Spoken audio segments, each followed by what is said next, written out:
Pernahkah kalian mendengar kisah seorang pria biasa dari kampung yang berhasil menikahi seorang janda kaya raya di negeri asing? Apakah benar cinta sejati bisa mengalahkan perbedaan usia, harta, bahkan masa lalu yang kelam? Dan apakah semua pria miskin yang menikahi janda kaya selalu berniat buruk?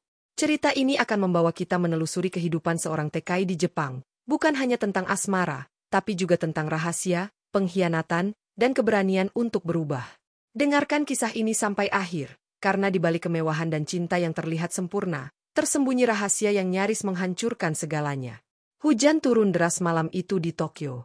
Kilatan petir memantul di jendela apartemen kecil lantai 3, menciptakan bayangan yang aneh di dinding. Seorang pria duduk diam di depan cermin. Wajahnya tegang, tangan kirinya memegang sebuah kotak kecil berwarna merah marun. Ia membuka kotak itu perlahan. Sebuah cincin berlian terpampang di dalamnya, berkilau meski cahaya ruangan remang-remang. Pria itu menghela napas panjang. Kalau mereka tahu siapa aku sebenarnya, semuanya akan hancur, gumamnya dalam bahasa Indonesia yang nyaris tak terdengar. Namanya Fikri. Usianya 30 tahun. Ia berasal dari sebuah desa kecil di Jawa Timur, datang ke Jepang dengan visa magang 3 tahun lalu. Kini, ia bekerja sebagai buruh pabrik elektronik, tidur di kamar sempit bersama 2 rekan senasib.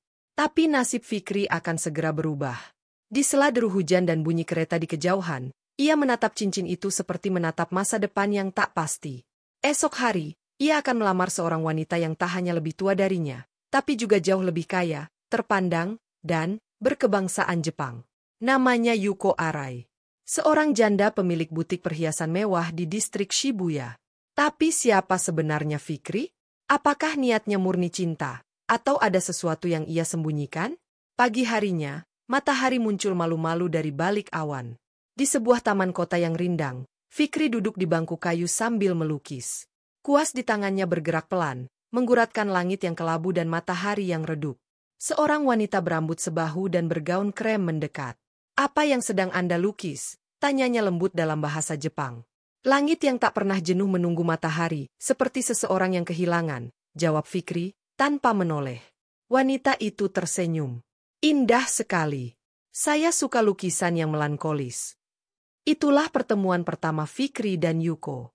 2 orang yang tampak berbeda dunia, namun ditakdirkan bertemu dalam keheningan pagi dan warna-warna sendu. Tapi pertanyaan terbesar belum terjawab.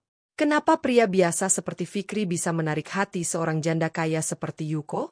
Dan apa rahasia besar yang disembunyikan Fikri, hingga cincin di tangannya terasa lebih berat dari beban hidupnya sendiri? 3 hari setelah pertemuan itu, Fikri kembali duduk di taman dengan perlengkapan melukis seadanya. Ia tidak menyangka wanita yang kemarin sempat berbicara dengannya, akan datang lagi pagi ini. Tapi Yuko Arai ternyata kembali. Kali ini ia membawa 2 kotak bento. Saya pikir kamu belum sarapan, katanya sambil menyerahkan 1 kotak pada Fikri. Fikri sempat ragu. Tapi setelah melihat isi bento yang sederhana, ikan panggang, nasi, dan irisan telur gulung, ia tak bisa menolak. Terima kasih, Yuko-san. Saya jadi malu, ucapnya sambil menunduk. Kenapa malu? Tanya Yuko sambil duduk di sampingnya. Karena saya cuma orang asing yang belum bisa apa-apa. Tapi Anda datang seperti teman lama. Yuko tertawa kecil. Teman lama pun dulunya orang asing. Itu adalah makan siang pertama mereka. Di tengah taman kota Tokyo, 2 orang dari latar yang berbeda mulai membuka pintu kecil menuju dunia satu sama lain. Fikri pun perlahan tahu bahwa Yuko adalah seorang janda. Suaminya meninggal 5 tahun lalu karena kanker. Mereka tidak memiliki anak. Yuko mengelola butik perhiasan warisan keluarganya. Kamu tinggal di mana? Tanya Yuko suatu hari. Di Asaka. Apartemen sempit dengan 2 teman. Kami semua TKI, jawab Fikri jujur. Berat, ya? Tidak. Saya pernah hidup lebih susah dari ini. Jawaban itu membuat Yuko menatap Fikri lebih lama. Mungkin karena ada kejujuran di balik kesederhanaannya. Atau mungkin karena Yuko mulai merindukan kehadiran seseorang yang tidak melihatnya hanya sebagai wanita kaya. Hari-hari berikutnya, Yuko mulai mengajak Fikri jalan-jalan ke tempat yang biasa ia hindari sendiri. Museum seni, tepi danau, dan pasar loak tua. Dalam setiap perjalanan, mereka berbagi cerita. Tentang masa kecil, makanan kesukaan, sampai mimpi yang ingin diwujudkan. Aku ingin punya studio lukis sendiri, kata Fikri sambil melihat langit sore. Kenapa tidak jadi pelukis profesional? Karena saya harus mengirim uang ke ibu saya di kampung setiap bulan. Studio bisa menunggu. Jawaban itu membuat Yuko diam cukup lama. Malamnya, di rumah besar yang sepi, Yuko memandangi brosur kecil dari pameran seni yang mereka kunjungi tadi siang. Di sana ada lukisan Fikri, yang ia beli diam-diam dari pameran komunitas pelukis jalanan. Di pojok lukisan itu, tertulis nama, Fikri Mahardika. Tapi ketika Yuko mencoba mencari nama itu di internet, tidak ada jejak sama sekali. Nama itu, seperti tidak pernah ada. Sementara itu, Fikri menyimpan sesuatu di bawah bantal tidurnya. Sebuah amplop berisi kartu identitas lama. Nama dan foto yang berbeda. Identitas asli yang tidak boleh siapapun temukan, terutama Yuko. Karena jika itu terbongkar, bukan hanya cintanya yang akan hancur.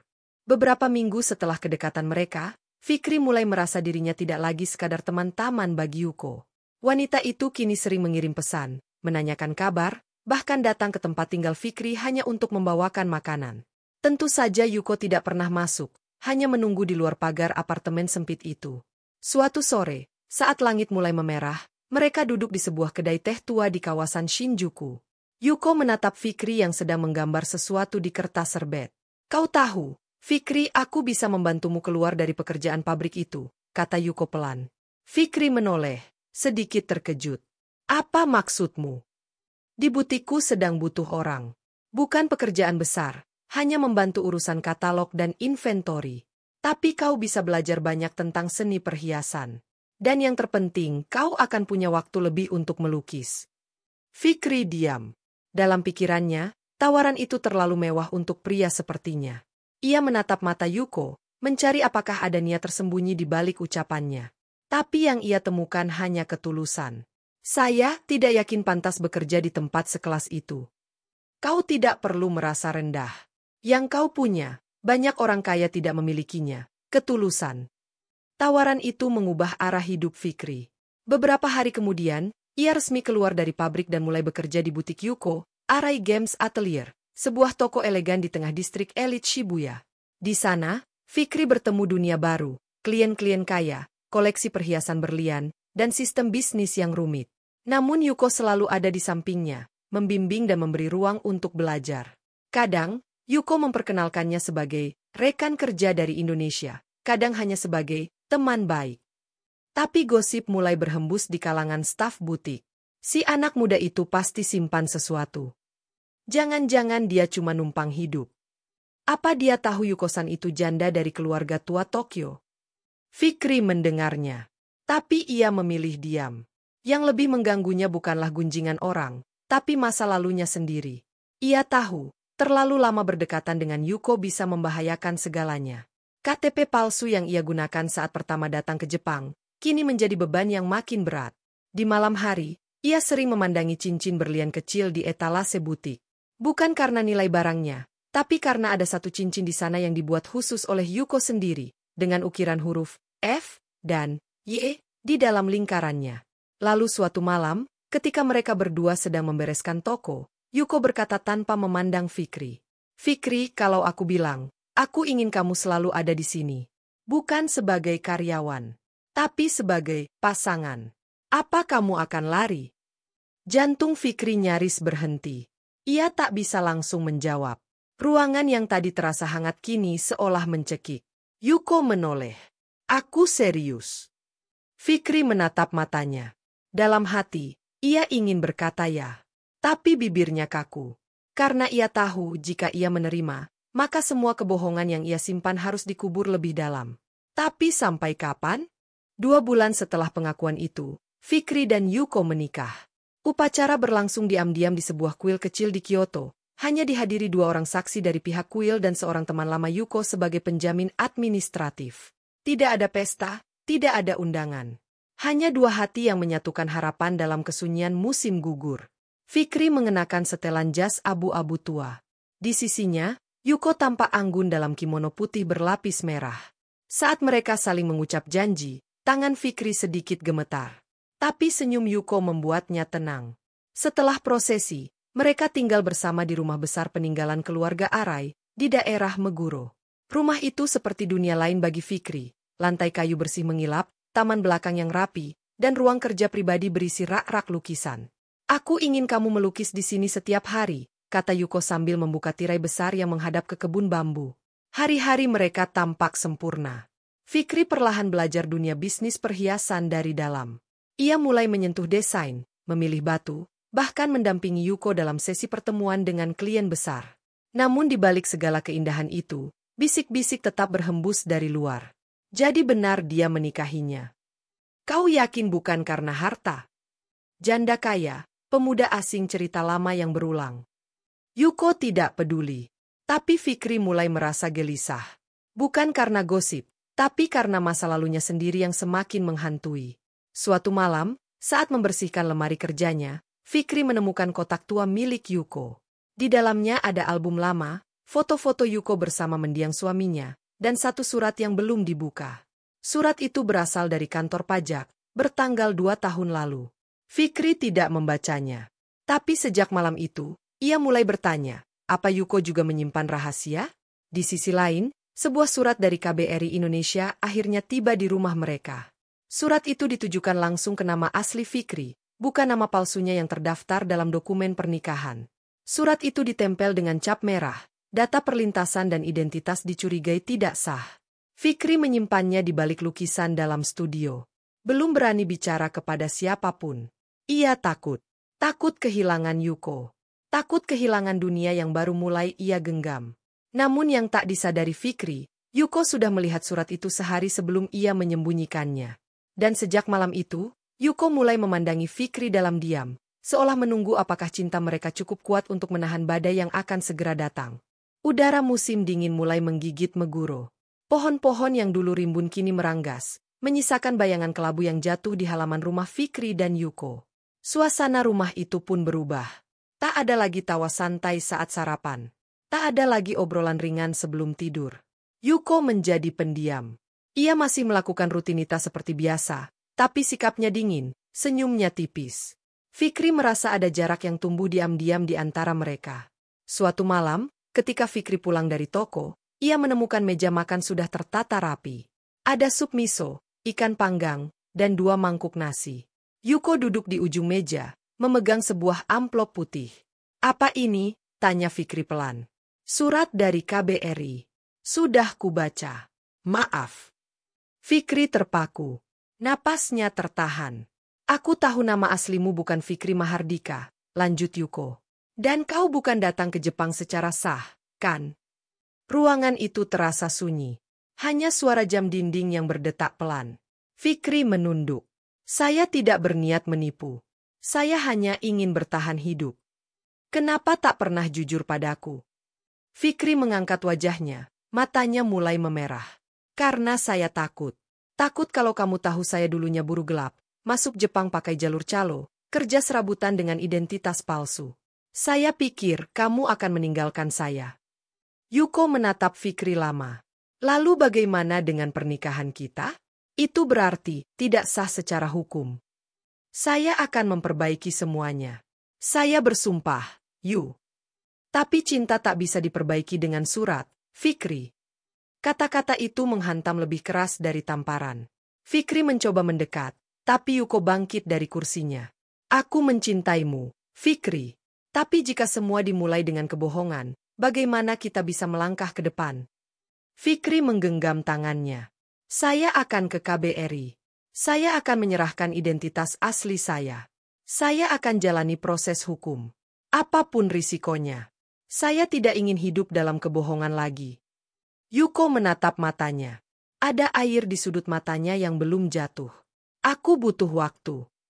Malam itu, Fikri tidur di studio lukis. Di sekelilingnya, ada kanvas-kanvas yang belum selesai. Dan satu lukisan terbaru, sebuah potret Yuko dengan latar belakang pintu kayu terbuka separuh. Seperti menggambarkan harapan yang belum tertutup sepenuhnya. Pagi harinya, Fikri mendatangi KBRI Tokyo. Ia menyerahkan dokumen palsunya, mengakui identitas aslinya, dan meminta bantuan hukum untuk melegalkan statusnya di Jepang. Petugas konsuler menatapnya dengan prihatin. Saudara tahu ini bisa berujung deportasi. Saya tahu. Tapi saya tidak ingin kehilangan istri saya, hanya karena saya terlalu pengecut untuk jujur. 3 minggu berlalu. Fikri menjalani proses hukum, menghadiri sidang imigrasi, dan menunggu keputusan. Sementara itu, Yuko tak menghubunginya. Hingga suatu pagi, Fikri menerima sepucuk surat yang diselipkan di bawah pintu rumah kontrakan kecil tempat ia tinggal sementara. Di dalamnya hanya ada satu kalimat, ditulis dengan tinta hitam. Jika kamu masih ingin melukis masa depan bersamaku, datanglah ke taman tempat pertama kita bertemu, hari Minggu jam 5 sore. Fikri menggenggam surat itu erat. Ia tahu, saatnya untuk menghadapi segalanya, atau kehilangan segalanya. Langit Tokyo sore itu berwarna kelabu, seolah ikut menahan napas menunggu keputusan dua hati yang terluka. Fikri berdiri di bawah pohon maple yang hampir habis daunnya, mengenakan mantel lama dan syal rajutan dari Yuko, hadiah kecil di musim dingin pertama mereka. 5 menit, 10 menit, 20 menit. Hatinya mulai gelisah. Mungkin Yuko tidak akan datang. Mungkin surat itu hanya penghabisan dari simpati yang tersisa. Tapi tepat ketika jarum jam melewati angka 5, suara langkah sepatu terdengar dari belakang. Yuko berdiri di sana. Tanpa riasan, tanpa senyum basa-basi. Hanya mata yang menyimpan terlalu banyak luka, dan mulut yang menahan kata-kata berat. Terima kasih, sudah datang, katanya pelan. Fikri menatapnya dalam-dalam. Aku kira kamu sudah membenciku. Aku membenci kebohonganmu. Tapi aku tidak pernah bisa membenci kamu. Mereka duduk di bangku yang sama seperti saat pertemuan pertama. Suara burung gereja terdengar samar, seolah jadi saksi dari cinta yang belum selesai. Aku pergi ke KBRI juga, ujar Yuko tiba-tiba. Aku bilang, aku bersedia menjadi penjamin hukummu di Jepang. Fikri terperangah. Kenapa kamu lakukan itu? Yuko menghela napas. Karena kamu sudah memilih jujur. Dan karena aku percaya orang yang memilih kebenaran, pantas diberi kesempatan kedua. Air mata Fikri tak bisa ditahan. Ia menunduk, menggenggam tangan Yuko erat-erat. Aku akan mulai dari nol. Aku akan bersihkan semua masa lalu. Kalau perlu, aku siap dideportasi dan kembali dari jalur resmi. Yuko menggeleng. Tidak perlu. Pemerintah setuju memberi masa uji izin tinggal. Tapi dengan syarat, kau harus bekerja resmi, melapor rutin, dan tidak boleh keluar wilayah Tokyo tanpa izin. Fikri mengangguk cepat. Aku akan jalani semua. Demi kamu. Yuko memandangnya lama. Lalu ia membuka tas kecilnya, mengeluarkan sebuah benda kecil dari kotak beludru hitam. Sebuah cincin. Bukan cincin mahal, tapi yang sama seperti yang dulu mereka lihat bersama di butik. Yang punya ukiran huruf F dan Y di dalamnya. Aku beli cincin ini waktu kamu belum jujur. Tapi sekarang, aku ingin memberikannya sebagai awal yang baru. Fikri gemetar saat menyentuh cincin itu. Ia menyematkannya ke jari manis Yuko, lalu berlutut di hadapannya. Bukan untuk melamar ulang, tapi untuk meminta maaf dengan seluruh hatinya. Terima kasih, Yuko. Terima kasih karena tidak menyerah padaku. Mata Yuko basah. Tapi senyumnya kembali, lembut, seperti dulu. Mulai hari ini, kita melangkah dengan nama asli. Dengan cinta yang jujur. Di bawah pohon maple yang menggugurkan daun terakhirnya, dua insan berbeda bangsa itu memulai lembaran baru. Tanpa lagi menyembunyikan apapun. Karena terkadang, cinta sejati bukan tentang bagaimana kita bertemu, tapi bagaimana kita memilih untuk bertahan, saat segalanya bisa runtuh. 2 bulan berlalu sejak hari di taman, dan hidup Fikri mulai terlihat seperti lukisan yang perlahan terbentuk. Ia menjalani hari-hari dengan lebih ringan, tanpa bayang-bayang kebohongan yang pernah membebani hatinya. Setiap pagi, ia melapor ke kantor imigrasi Tokyo, dan setiap sore, ia melukis di studio pribadi di rumah Yuko, mengabadikan setiap momen yang penuh dengan kejujuran dan cinta yang baru. Pekerjaannya di butik Yuko juga mulai berkembang. Dari hanya membantu katalog, ia mulai merancang desain perhiasan, memilih batu mulia, dan berinteraksi langsung dengan klien-klien penting. Meskipun Yuko selalu ada di sisi Fikri, ia juga memberi ruang baginya untuk tumbuh, untuk menemukan jejaknya sendiri di dunia yang penuh kompetisi. Suatu pagi, setelah seminggu penuh bekerja keras, Fikri menerima telepon dari KBRI yang memberitahukan bahwa proses legalisasinya telah disetujui. Nama aslinya kini sah terdaftar di Jepang. Hatinya berdebar, mengingat perjalanan panjang yang telah ia jalani. Yuko yang saat itu sedang sibuk di ruang kerjanya, hanya mengangkat alis saat Fikri menghadap dengan surat pengesahan di tangan. Apa kamu senang? Tanya Yuko, sedikit bercanda.